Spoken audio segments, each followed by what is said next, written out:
Hello everyone and welcome to How to Maximize. For today's video, I'll show you how to fix Roblox Error Code 277. To start, press your Windows plus R button together, and then type in the run command, %appdata%.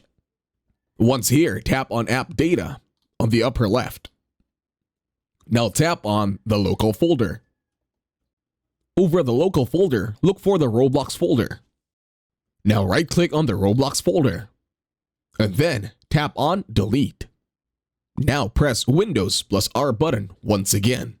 Then type in program data %, then click on OK. In here, tap on Program Data, and then look for Roblox folder once again. Right-click, then hit Delete.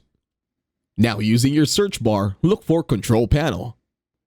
Once in Control Panel, look for Network and Internet.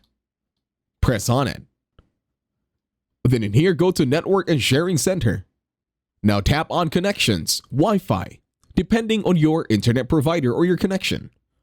Once you tap on it, tap on Properties.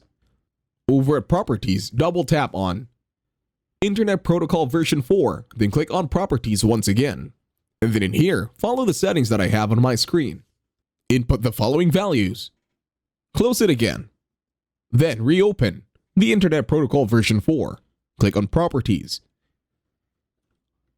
And then in here, just follow the values that I am inputting over at my PC. Then click OK. Then close. And you can now close the Wi-Fi status. And that's it. Thank you very much for watching. Please leave a like, share, and subscribe to the channel.